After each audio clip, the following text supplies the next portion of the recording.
ಪೂರಿಯಲ್ಲಿ ನಡೆಯುವ ವಿಶ್ವವಿಖ್ಯಾತ ಪೂರಿ ಜಗನ್ನಾಥ ರಥಯಾತ್ರೆಯ ಬಗ್ಗೆ ಬಹುತೇಕ ಜನರು ಕೇಳಿರಬಹುದು. ಪೂರಿಯ ರಥಯಾತ್ರೆಯು ಒಡಿಶಾ ರಾಜ್ಯ ಮತ್ತು ರಾಜ್ಯದ ಧಾರ್ಮಿಕ ಭಾವನೆಗಳ ಸಾಂಸ್ಕೃತಿಕ ಸಂಕೇತ. ಈ ರಥಯಾತ್ರೆಯನ್ನು ಕಣ್ತುಂಬಿಕೊಳ್ಳುವುದಕ್ಕೆ ದೇಶಾದ್ಯಂತ ಲಕ್ಷಾಂತರ ಜನರು ಆಗಮಿಸುತ್ತಾರೆ.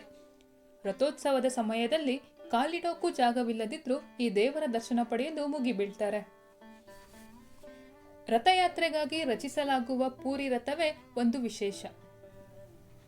ಈ ರಥ ತಯಾರಿಕೆಯಲ್ಲಿ ಒಳಗೊಂಡಿರುವ ವಿಶಿಷ್ಟ ಕಲೆಯ ಬಗ್ಗೆ ಕೆಲವರಿಗೆ ಮಾತ್ರ ತಿಳಿದಿದೆ.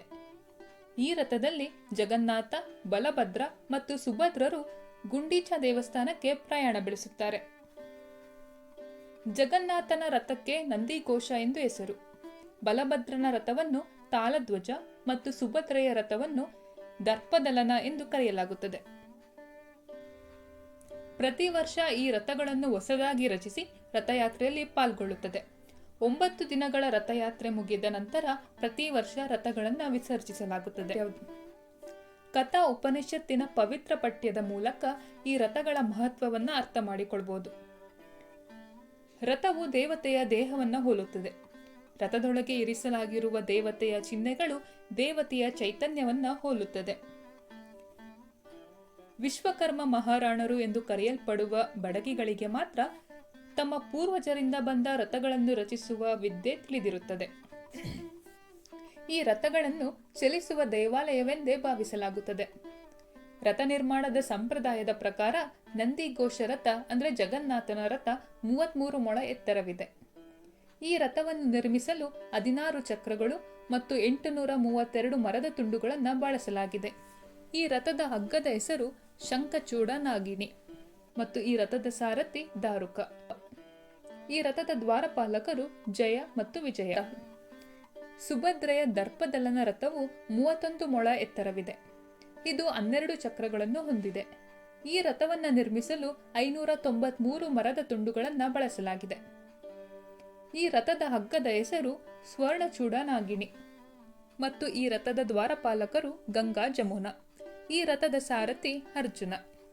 ಇನ್ನು ಬಲಭದ್ರನ ತಾಳಧ್ವಜ ರಥವು 32 ಮೊಳ ಎತ್ತರವಿದೆ. ಈ ರಥವನ್ನು ನಿರ್ಮಿಸಲು 14 ಚಕ್ರಗಳು ಮತ್ತು 763 ಮರದ ತುಂಡುಗಳನ್ನು ಬಳಸಲಾಗಿದೆ. ಈ ರಥದ ಹಗ್ಗದ ಹೆಸರು ಬಾಸುಕಿನಾಗ ಮತ್ತು ದ್ವಾರಪಾಲಕರು ನಂದ ಮತ್ತು ಸುನಂದ. ರಥದ ಸಾರಥಿ ಮಾತಲಿ.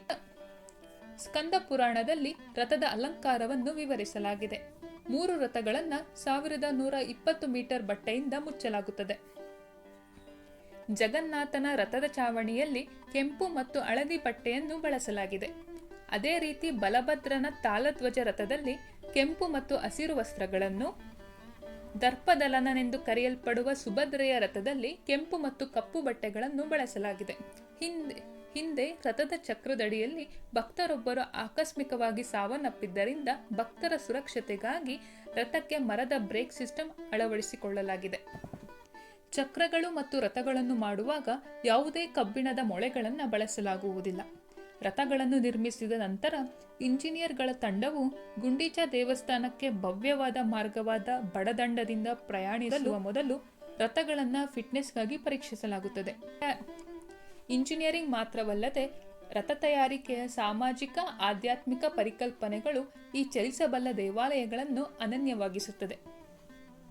58 ದಿನಗಳ ಕಾಲ ಈ ರಥಗಳಲ್ಲಿ ಕೆಲಸ ಮಾಡುವ ಅನೇಕ ಬಡಗಿಗಳು, ಕಮ್ಮಾರರು, ಟೈಲರ್ಗಳು ಮತ್ತು ಪೈಂಟರ್ಗಳ ಶ್ರಮದಿಂದ ಈ ರಥವನ್ನು ನಿರ್ಮಿಸಲಾಗಿದೆ. ರಥಗಳ ಮೇಲಿರುವ ಪವಿತ್ರ ತ್ರಿಮೂರ್ತಿಗಳನ್ನು ನೋಡುವ ಭಕ್ತರು ಮರುಜನ್ಮ ಪಡೆಯುವುದಿಲ್ಲ ಎಂದು ನಂಬುತ್ತಾರೆ.